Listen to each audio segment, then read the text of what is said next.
Video ছেড়েছিলাম যেখানে আমি বলেছিলাম ডক্টর দেখিয়ে বেরোনোর পরে যে ওই ভিডিওটার মধ্যে আমি বলেছিলাম আমার পিরিয়ড হওয়ার 6 দিনের মাথায় বা 7 ডের মাথায় আমাকে যেতে বলেছিল।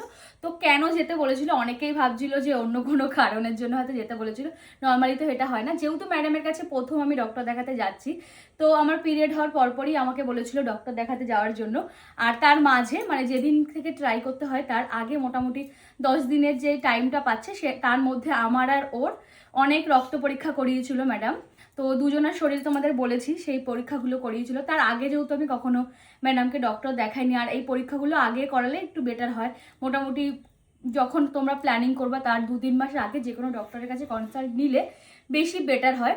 তো আমার কাছে কিন্তু অনেক কটা ডক্টরের মানে আমরা চুজ করে রেখেছিলাম, তো ওগুলো খোঁজ খবর নিয়েছিলাম আমি যে কোন ডক্টর দেখাবো না দেখাবো। তো মোটামুটি ফোনে দেখে দেখে কলকাতার বেস্ট ডক্টর বা মধ্যমগ্রামে তখনই কিন্তু ম্যাডামের ওইটা আমার কাছে আসে।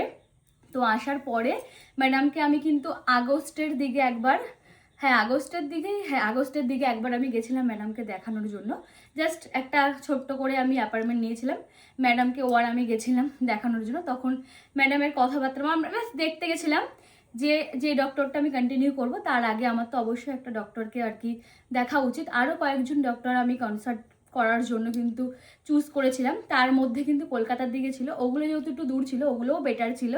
যেহেতু দূর ছিল তাই জন্য এটা বাড়ির কাছে, তাও কিন্তু আমার বাড়ি থেকে মোটামুটি 40 মিনিট 45 মিনিট লাগে না, ওরকম টাইম লেগে যায়। তো তারপরে ম্যাডামকে কন্টিনিউ করি, এটা যেহেতু বাড়ি থেকে আমার অনেকটা কাছে আবার বেস্ট। তো তখন কিন্তু অনেক কিছু উনি বলেছিল যে যখন প্ল্যানিং করবা তখন আসবা, আগে থেকে তো দেখানোর কোনো ইয়ে নেই। তো যখন প্ল্যানিং করবো ভাবার জন্য মানে ভাবলাম, আমরা ফোন করেছিলাম তখনই ওরা বলেছিল যে তোমার যখন পিরিয়ড হবে তার 6 দিনের মাথাতে বা 7 ডে মানে পিরিয়ড হওয়ার পরেই যাওয়ার জন্য কিছু টেস্ট আমার ছিল সেটা করাতে হতো, কিছু টেস্ট ওর ছিল সেগুলো করাতে হতো। সেটা কিন্তু আমার যেহেতু টিউব টেস্ট, তোমাদের অনেকেই হয়তো জানো না, আমার টিউব কিন্তু পরিমাণের চাইতে অনেকটাই মানে একটু বড়। তো এটা আমি যখন অপারেশন করাই, আমার অপারেশন হয় টিউমার অপারেশন, তখন কিন্তু এটা বলা হয়েছিল যে আমার টিউবটা একটু বড়। কিন্তু এখানে যখন আমি টিউব টেস্ট করাই তখন কিন্তু কোনো কিছু বলেনি। তো যাই হোক, টিউব টেস্ট করার জন্যই ওরা আর কি আমাকে ডেকেছিল যে এই টাইমের মধ্যে যেতে হবে।